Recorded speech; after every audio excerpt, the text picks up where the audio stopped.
Greetings guys, gals, non-binary pals, and welcome back to another video. I am currently melting because there is a heat wave in London right now, and I have to sit in this hot room with no aircon or fan and windows all closed in front of hot lights. So I'm dying a little bit, and I hope you are all taking care of yourself in the heat, drinking lots of water, eating lots of ice blocks, staying inside where it's cold, etc. I'm wishing you the best if you are suffering from heat right now. Anyway, that out of the way. Bad parents are not a foreign concept to this channel. There is an absolute abundance of parents who are toxic, who exploit their kids, who are really weird towards their kids, who are very strict and just form bad relationships with their kids and play victim, etc. And we have covered it all. We talk about bad parents here a lot. And the other day, I discovered a subreddit called r/parents are fucking dumbasses. And I went into that intending to make a video about that, but instead, whilst I was there, I stumbled upon this TikTok creator family, and I could not stop looking at them. I went to their TikTok account and I just started scrolling and deep diving, and it was a lot. It was intense, and I have so much to say and it needs to be talked about. I spent the entire day just going through it and being like, oh my god, these poor kids.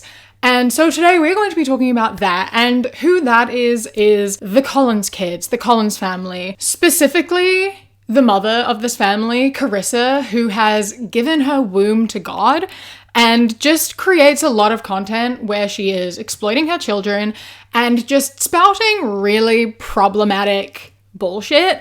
And we need to take a dive and look into that. And if you want to see me looking at the more general r/parents are fucking dumbasses, then if you subscribe and turn on the notifications, you will see that I am posting that video on Wednesday. So if you don't want to miss that, please do hit subscribe. I am trying to hit 500k by the end of the year, and I appreciate it. Before we do get into it, I would love to take a moment to tell you a little bit about today's sponsor, Geology. Geology is a 41-time award-winning skin, hair, and body care company that you all know by now I absolutely adore. They have helped my skin like nothing else ever has. I suffered really bad from acne when I was 22, 23, and then I started working with Geology, and I found they were the first thing that actually cleared my skin up. My skin is the best it has ever looked, and I credit all of that to Geology. And it is so simple and affordable and is catered just to you. You go to their website and you fill in a little skin quiz, and it'll figure out exactly what you need, and you will get sent a box with everything that you need for your skin type. And each box includes a face wash to use every morning and night, a moisturizer to use in the morning that has an SPF, which is incredibly important, an eye cream, which is fantastic if you are like me and really struggle to get enough sleep at night and get dark circles under your eyes. My favorite thing in the entire world, which I never shut up about, which is their night cream, which is a retinol, and it is the most soft velvety thing in the entire world. I love putting this on every night before bed. It is one of my favorite parts of my nightly routine. I look forward to it so much because it just makes my skin feel so soft, and I am just genuinely obsessed with it. It's my favorite skincare product ever. And you can also get additional items, my favorite of which being this vitamin C and E serum, which is brightening, and it targets scarring and texture and just makes your skin glow. And I use this every morning, and I am so obsessed with it. If you would like to try Geology for yourself, which you absolutely should, I cannot recommend them enough, then you can go to the link in the description or scan the QR code up on the screen right now and use my code KIWI70, and you will get 70% off your first trial kit, and then any additional item for 50% off. So don't miss out. Thank you so much, Geology, for sponsoring today's video. And yeah, let's get into it. To get into it, we will start with the video that I found in the subreddit. That is what led me to diving into this rabbit hole. It just says, I told my kids I was making a music video about us and that they need to say do. And it is her sitting down, surrounded by her 11 children. 11 children. All right, I didn't mention that before, so I feel like it's important to say, yeah, she has 11 kids. And they range all the way from baby to, I think, 16. Now, this is a story all about how my life got turned upside down, and I'd like to take a minute, just sit right there. I'll tell you how I became a mom of 12 beautiful children.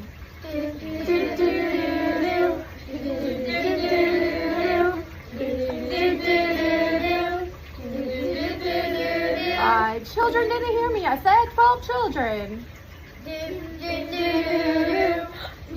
You said 12 children. You guys. Yay! Yay! Mommy's pregnant!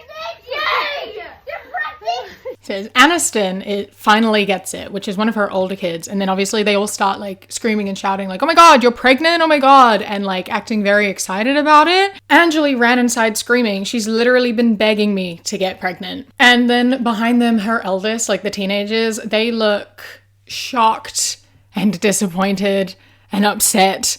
But she wrote on it, I promise my 2 cool teenagers are excited. That's how they show emotion. And at the end here, one of her older daughters kind of just goes, no. And she walks away. But, you know, that's how she shows excitement. She's obviously really, really excited. That's why she reacted in the way where she looked absolutely fed up and tired of this entire situation, which, you know, you would. Being the older sibling to that many children. We all know about oldest daughter syndrome, right? I've made a video about it before. And I feel like when you have that many younger siblings, it is amplified tenfold. Like sitting here and saying that these teenagers are excited when they very, very clearly look incredibly unexcited because they are obviously thinking about the level of responsibility that has just increased. The fact that they now have to share their parents with more people, and the fact that, you know, they already all share rooms and share everything, and now there's going to be a whole extra person brought into this and another person they have to like share with. And when it comes to sharing, obviously sharing is good to a degree. You know, we should all learn how to share and we should share things, but it is important to have our own things. And one of those things that it is important to have is time with your parent, like individual time with your parent where, you know, they get to know who you are and tell you they love you and, you know, are a parent to you and don't just treat you as a collective. But in this household, obviously, when you have 11, soon to be 12 children, that's not something that can really happen. That is something that they get as a treat. That is something they get incredibly occasionally. And by that I mean, they get one-on-one time once a year on their birthday. She actually made an entire post talking about this and defending this, and it's quite something. She said, God has taught me so much regarding our time. First of all, we devalue the time our children spend with their siblings. Their siblings are going to be in their lives longer than we will, and their time with their siblings might be more valuable than time with us. So don't allow the mom guilt to come when they choose to play outside and with each other for hours and hours. Framing your lack of time spent with your kids as sibling relationships being devalued is such a poor excuse. Like, yes, it is important for siblings to, you know, have those bonds and that connection and to, you know, be there for each other and love each other. And yeah, they are going to be in their lives for their entire lives unless, you know, they choose not to be. But those relationships are important and they should have value on them. However, a relationship with a sibling does not replace the relationship of a parent. Those are not the same thing. And if you are looking at a sibling relationship and being like, well, they can spend time together, they have each other so they don't need me, then you are putting too much responsibility on your child and not playing the role of a parent. You are a parent. You are a caregiver. You are a supervisor. You're not a friend. A sibling is a friend. They're not a supervisor, they're not a caregiver, they are a friend. They're just a friend who, you know, they understand each other on a deeper level because they come from the same environment and the same family. That's not a replacement for a parent though. You can't step back and be like, they have each other so I don't have to be here. That's not how this works. That just makes you a glorified babysitter, not a parent. She goes on, second, I find it so funny for people with their children in school to tell a big homeschooling family that they don't have enough time with their children. As a society, we think sending our children away for 8 to 10 hours a day for school, then 2 to 4 hours for extracurricular, and then 2 hours every Sunday for church is normal. As a whole, families barely see their children, whether they have 1 or 19. As a homeschooling family, I'm literally around my children 24/7, and I wouldn't have it any other way. In fact, I hate leaving without them. I have more than enough time with them all. So this is a completely separate issue, because here you're saying that you don't spend one-on-one time with your kids, but also you homeschool them, When your kid goes to school, they have one-on-one time with a teacher. They have one-on-one time with an adult. They have someone helping them learn and teaching them. They have someone who is explaining things and who is looking out for them and treating them as an individual and helping them with what they need help with. If you are not giving your child one-on-one time, not only are you a bad mother, but you are also a bad teacher. Just being in the room with them and like supervising does not make you a mother, and it does not make you a teacher.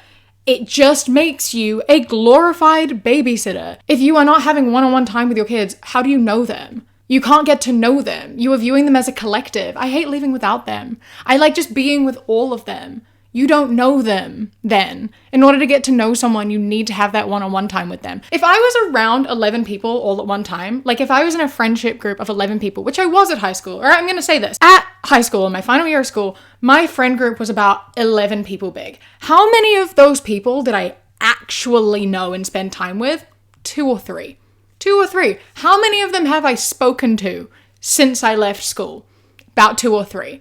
Like, I don't know most of them on an individual level because I didn't have the time or capacity to know them on an individual level. And a group setting is not the same thing. I could say, oh, they're my friend. But like, did I really know them? No, because I didn't make the effort to. And as a parent, you have to make the effort to know your kid. They're not a group. They're individuals. And on this topic of homeschooling, she makes videos about homeschooling that drive me absolutely fucking up the walls because you can't do this. Do you know what I mean? Like you can't do it. Like she has this video, homeschooling moms everywhere. And it goes from her holding her baby and saying, I'm gonna have a good day. And then flashing to her sitting in a chair with all of her kids surrounding her holding like workbooks. And she's like, Lord, I need you. Lord, I need you. I just have so many questions about this homeschooling situation because all of these kids are different ages. They're all a year or two apart. And so I don't understand how you can sit here and teach that many kids at that many different levels. Because firstly, I doubt that you know enough to be teaching your older kids completely. I don't think you have the knowledge to be able to do that. And secondly, like if you were sitting down and teaching a group of kids collectively who are ranging from like 4 years old all the way to 16, how are you doing that? What are you doing? How are you providing each individual with the help that they require? And how are you teaching a curriculum to that many people of a different year group all at once? When I was in year 12, I took French, and not very many people took French. There were 2 year groups in one class. It was the year 13s and the year 12s. And that was hard enough teaching 2 separate year groups. Like that was a complicated situation for the teacher to be teaching 2 separate year groups. You have like 12 separate year groups that you have to teach. And I don't think you are able to do that to a well enough degree to be claiming that you are doing a good job as a teacher and a parent in helping your kids. And she made a really long caption because she puts really long captions on all of her posts. It really just makes the matters worse, right? So she says, let's talk homeschool again. Lots of mamas jumping on the homeschool train. Here's some tips. It's normal. I don't know who needs to hear this, but it's normal. It's normal to be overwhelmed. It's normal to have days you want to quit. It's normal to question your decision and feel like a failure at times. It's normal to have a child or two that are more difficult to teach or that clash with you. You're not flawed or incapable, just normal. Except for the fact you aren't a teacher and you are incapable. Kids learn differently, yes, and you do have to adjust to teach all your kids differently, but you are not equipped to be teaching your kids this, and it is going to be overwhelming, and it's a really easy solution to not have it be overwhelming, and that is to send your kids to school. She carries on. There's tons of curriculum to choose from. It's quite overwhelming. I've used around 8 different ones over the years. I homeschool 9 children right now, so I've stuck with Gather Around Homeschool and IXL Maths. It allows me to teach them all together and gives great family time and learning. Keep it simple. Less is more. I know it's tempting to go buy all the materials, but then it can become so overwhelming you get stuck doing nothing because you don't even know where to start. I am so confused because, as I said, like, what do you mean you're sitting down and teaching maths to 9 year groups all at once? How are you teaching maths to that many different levels all at one time? Either some are learning stuff way too easy, or some are learning stuff way too hard, or both. There's no way you can sit down and teach 9 kids all at once the material that they need to learn. And I don't think you understand the material to that degree. Like, I have been out of high school for 8-9 years, and I was like, in advanced calculus. I got really good grades all through school for maths. I was really, really good at it. I was really strong at it. I understood it perfectly. I came out of school. My sister is 4 years younger than me. And by the time she got to like year 12 and I was 4 years out of school, she was like showing me her homework. And I'm like, I don't I don't understand a thing going on here. I remember none of this. None of it, because it's not a career that I went into. It's not something that is important to me in my life anymore. So I forgot. Then instantly I felt bad for like asking my mom to help me with homework and being like, why don't you know this? It's easy. No, it's not.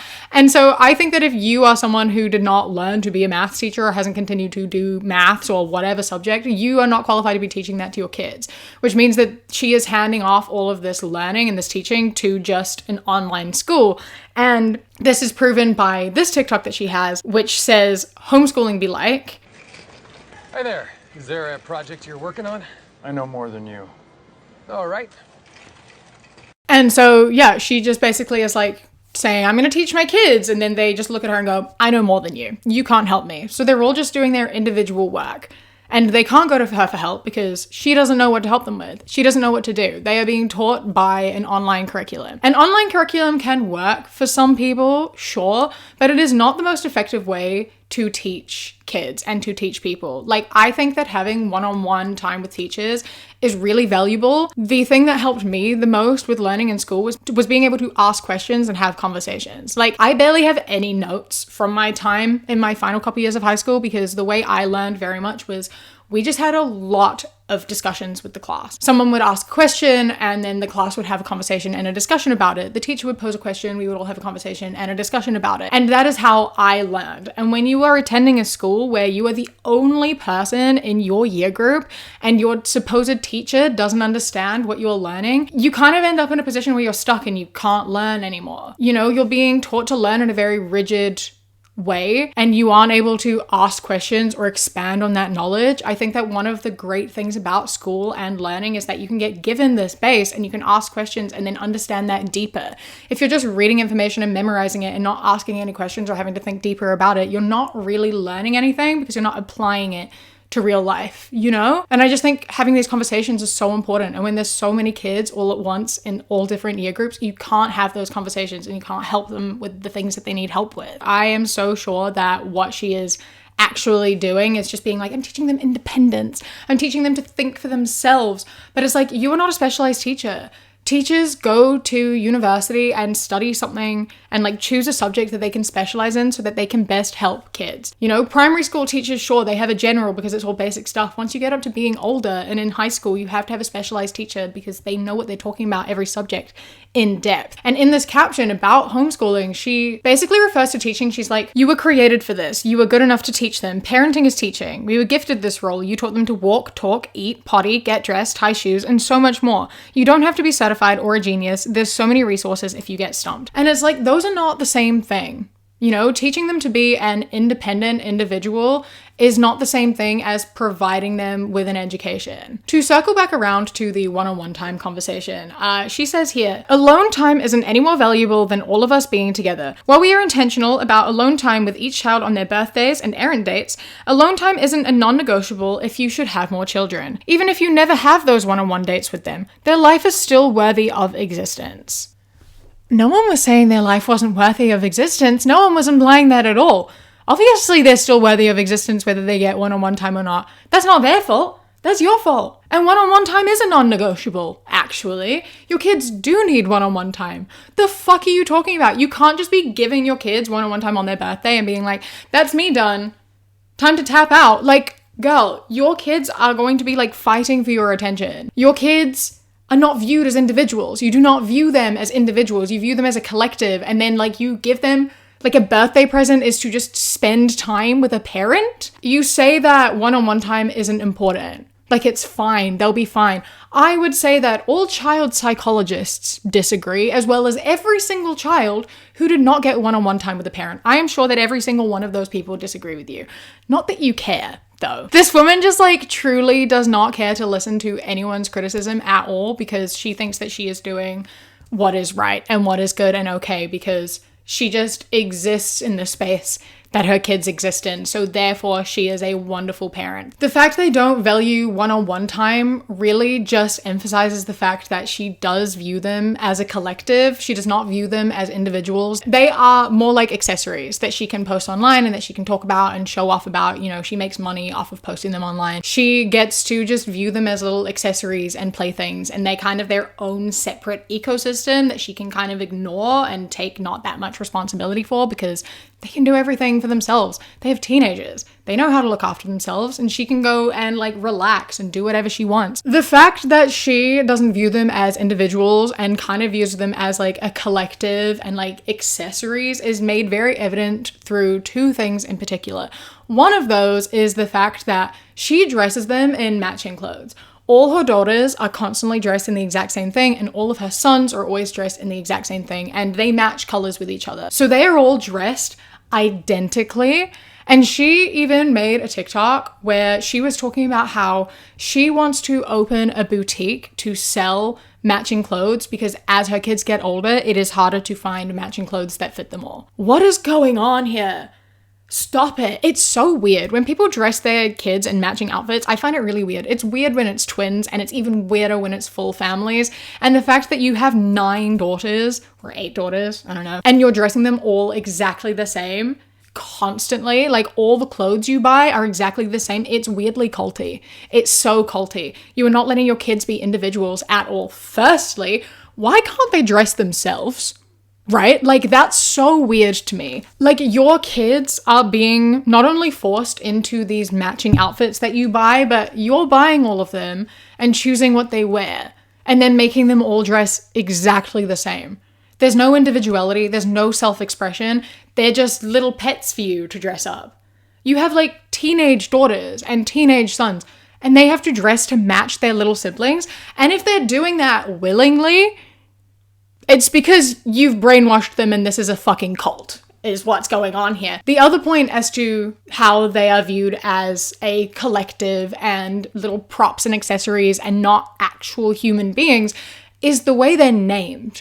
All right, you want to hear what all of their names are? Let's go. Anissa, Andre, Aniston, Angeli, Angel. Angel spelled A-Y-N-J-E-L, by the way. Answer, A-N-S-Y-R, because we're quirky in this house. Anchor, Anthem, Armor. I feel like I missed a kid. That didn't feel like enough names, was it? They're all really weird names in general. Mostly they're strange names. And they all start with A-N. They all follow that sort of theme. And I just find that so strange. I hate when parents make their kids like a gimmick. Like naming all of your kids effectively the same thing and then dressing them all exactly the same and then constantly just popping out kids to keep doing that and keep naming them. Like they're a gimmick at this point. And it's just so upsetting and so frustrating to see. And I feel so bad for these kids. They are people.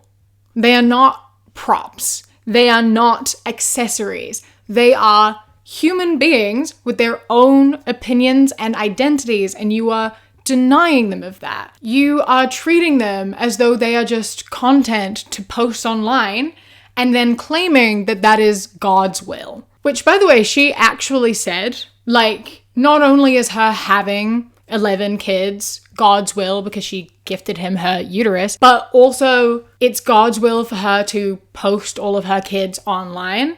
Like, it's God's will for her to be earning an income through exploiting her children. She, like, legitimately said this, or very heavily implied it. With this caption, women ask me all the time how they can stay home with their children. They say it's impossible. They say they can't afford their bills without their income. Did you know that when God called me to stay home with my children, it was completely impossible? We went from 2 incomes to none. I was pregnant with baby number 4 and almost due, and God told me to quit my job and stay home and raise my children.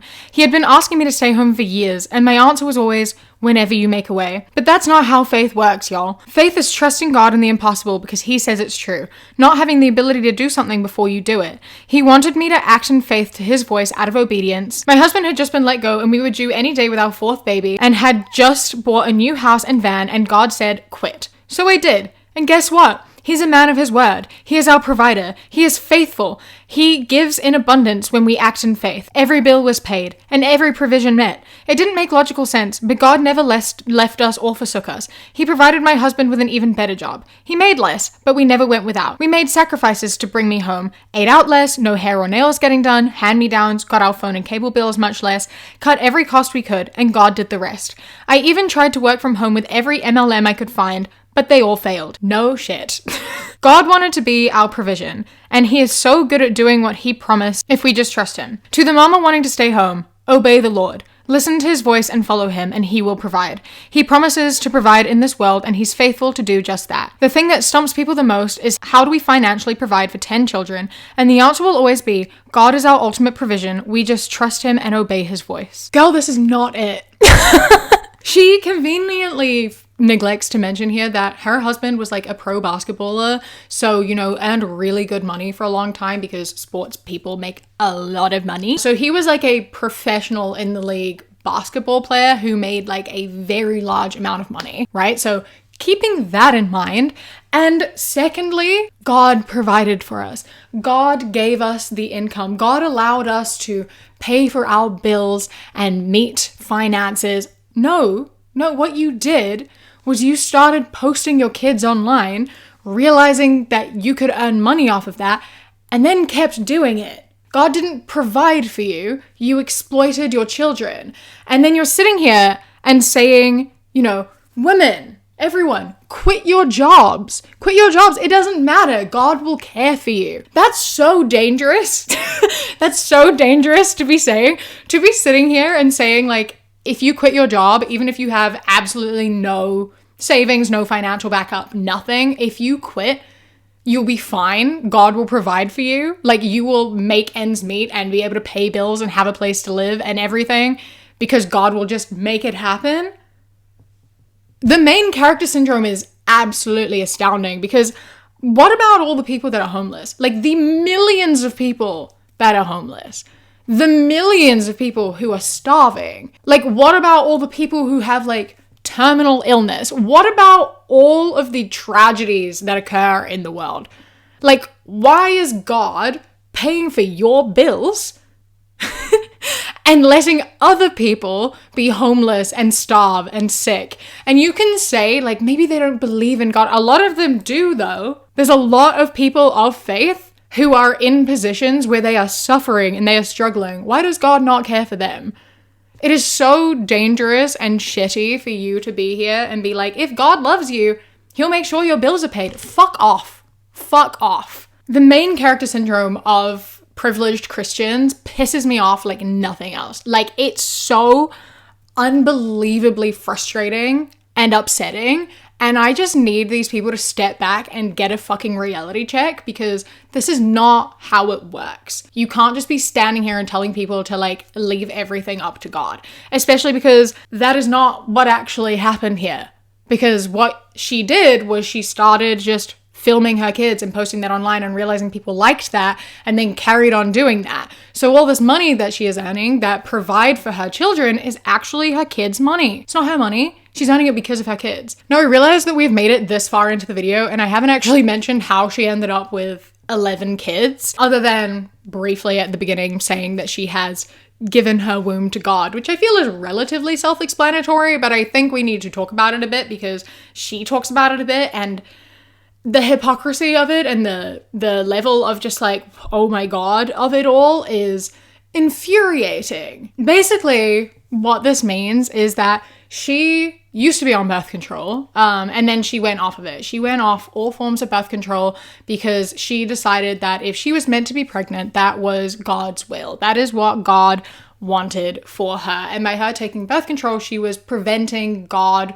from, you know, making that decision. So she also thinks that infertility is God's will. She thinks that miscarriages are God's will. She thinks that, you know, no matter how many kids you end up with, that is God's will because you can have sex and not get pregnant.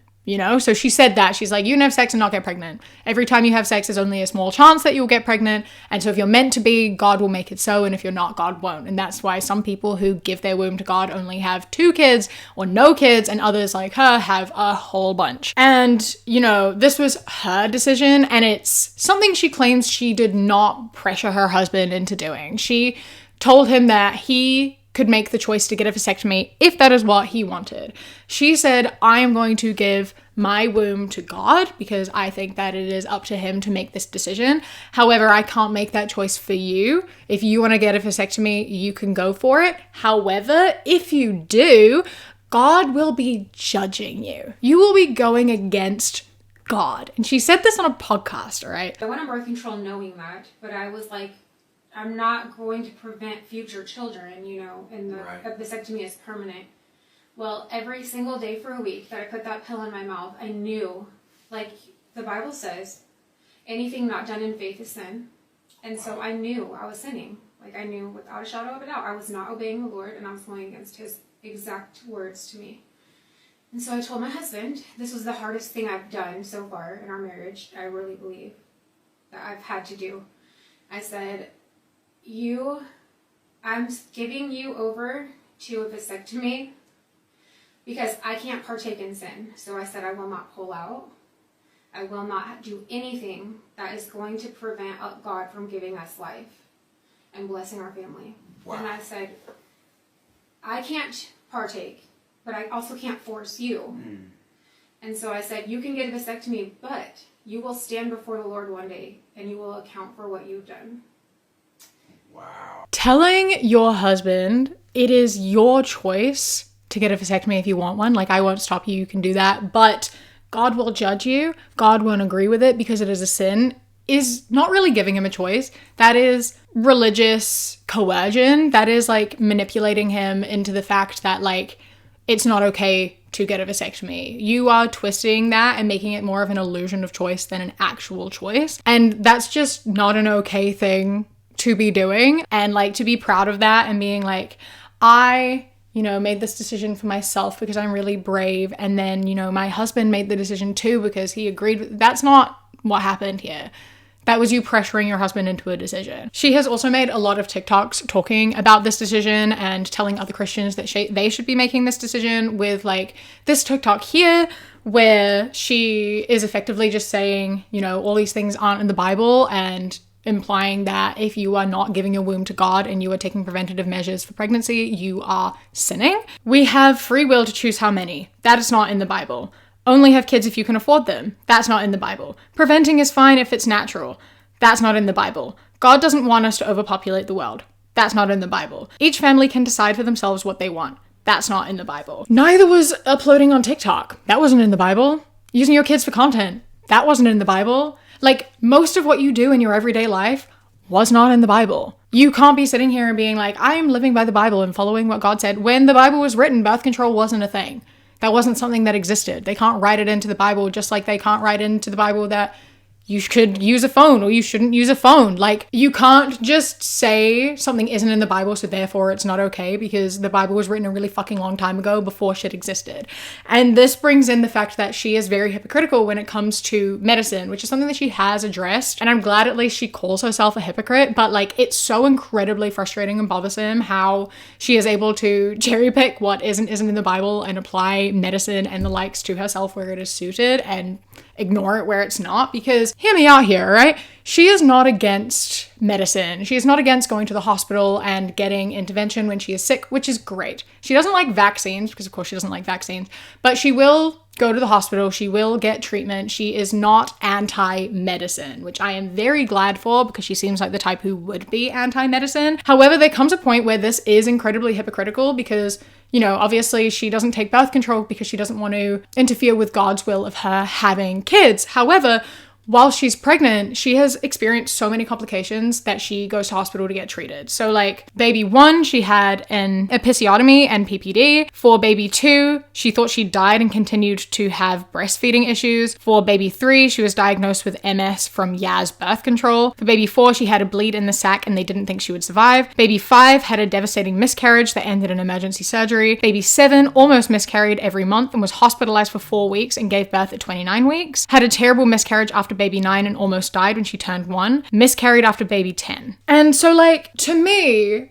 this seems like God's will in wanting to end the pregnancies. Right? Like if you were standing here and saying you won't take medication to prevent pregnancy, but then are saying you were taking medication in order to make the pregnancy continue, that is interfering with God's will. This to me sounds as though God did not want you to give birth. God was warning you. God was telling you, please, no more fucking pregnancies. Stop it. Stop it. And making it painful and causing you trauma and like literally nearly killing you. Those are all red flags. Like the fact that that can all happen and you can ignore that as a message from God and then continue to say God wants you to be pregnant and have kids is fascinating to me. You are causing yourself like physical and mental trauma from going through this constantly, both on yourself and your children, because if you die during pregnancy, your kids are left without a mother. You know, like you are causing so much harm because you think it's God's will. However, you are interfering in God's will when it comes to the actual pregnancy. If medication is okay for treating pregnancy and other ailments, then it should be okay for preventative measures as well. Medication to aid pregnancy also isn't in the Bible. However, free will was in the Bible. So, you know, the people saying you have the right to choose, yeah, free will, that was in the Bible, by the way. So I don't even know what you're fucking talking about. And she mentioned, she's like, when she talked about medical care, she said, you know, people call her a hypocrite, but she thinks the difference between birth control and getting help when you're pregnant is that the pregnancy already exists and pregnancy is healing and birth control is taking life as opposed to giving it. And I'm like, you can't be pushing both of these narratives because they're the same thing. It's all medicine. Yeah. If you're not going to take one medicine because it's not in the Bible, you can't take the other medicine either. So like, pick a struggle. Pick a side. And I also would like to point out too that her pastors, like they went and asked pastors about this. They were going to them and being like, we want to give our womb to God. We want God to choose how many kids we have. And all of the pastors told them not to do that. All of the pastors told them, that's fucking stupid. Don't fucking do that. Please use birth control. And then they went and did it anyway. So I don't know why they even talked to the pastors because they didn't give a fuck about what they were going to say. And they just went on with this. So, you know, pastors who are the people who are closest to God, whom you are meant to go to get advice from about how to be close to God, are telling you not to do it. And you're like, I know God better than you. That's not how this is meant to work, is it? Like, they're the ones who are conveying God's message to you, are they not? Is that not how this works? So then to turn around and be like, you're wrong, I know God's message, I'm confused. I just feel so fucking bad for these kids because she sits here and she talks about how she does not give the responsibility to her kids to raise the other kids.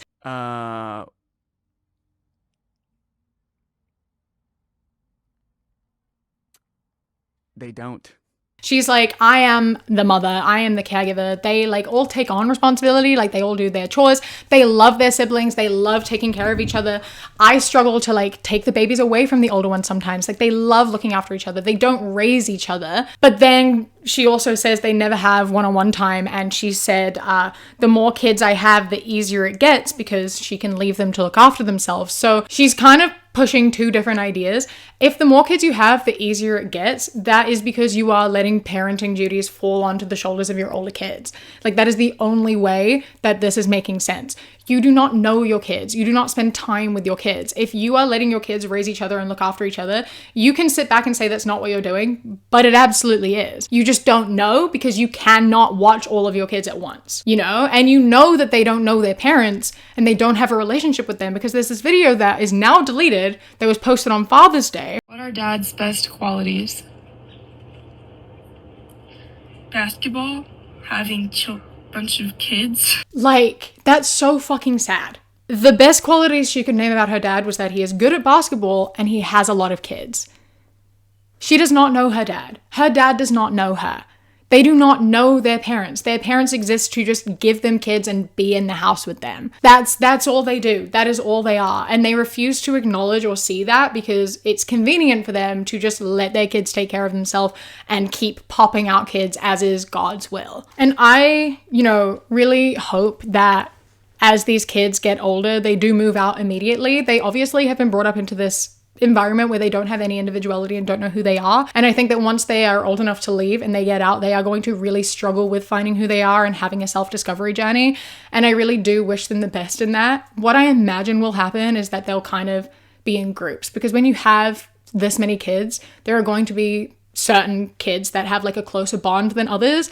And I would imagine once they move out, the contact they have with their parents for a lot of them will be minimal as they try to figure themselves out and get through the trauma of their entire childhood of being, overlooked and viewed as a collective and never an individual, and also being exploited online for money. And I think that, they'll probably have like a couple siblings whom they are really close to and can share in this experience and have these conversations and talk about their trauma and everything they've gone through together. And then have like low contact with the rest of their family. I hope that once they are able to get out of the situation and they do grow and learn to be themselves and learn who they are as people and develop their own skills and sense of self, that at least some of them come together and are able to speak out like about their childhood and what they went through and how it all worked. And I really hope they're able to even like take legal action in terms of getting money from their parents. I know that legally parents are entitled to all the money they earn off of their kids on social media, but I really hope that does change. And I really hope that they are able to get some sort of compensation from their parents. And I do just wish them the absolute best. It must be incredibly difficult to come from an environment like this and to come from a family where you are not viewed as a person. And I really fear for their psychological well-being. I don't think there's anything we can really do in this situation, right? Like, I'm just here talking about it and I can't really sit here and say like, I hope she learns and changes her mind. It's too fucking late for that. She's not learning shit. She's not learning shit. Nothing is changing. I can wish for the best for her kids and I can sit here and say, I don't want other people to do this, but we're all on that page. We all know this is fucked up. If you are in a situation where you are not treated as an individual in your household, I hope that you were able to get out of that situation and figure yourself out and learn who you are. You don't owe your parents shit, right? Like, your parents brought you into the world. You can do what you want with your life, no matter what they tell you. You can do whatever the fuck you want. They do not own you. Even if they try to take your individuality away from you, they do not own you, and you deserve to break away from that and be your own person when that is possible. So I wish nothing but the best for these kids and the worst for these parents. Hopefully, after their kids are all out and taken care of, I don't wish, any harm on the kids in the situation that they are in presently. I hope that you did enjoy this video. If you did, please do not forget to leave a like, comment, and subscribe. I am here 3 times a week and I would love to see you. As I said, on Wednesday, I will be uploading a video about the entire subreddit where I found this initially, if you're interested in that. A huge, huge thank you to my Kiwi Cat patrons. I love and appreciate you so, so much. Thank you so much for joining. I hope you enjoy the rest of your day. Stay safe. Keep fighting. I love you. Mwah.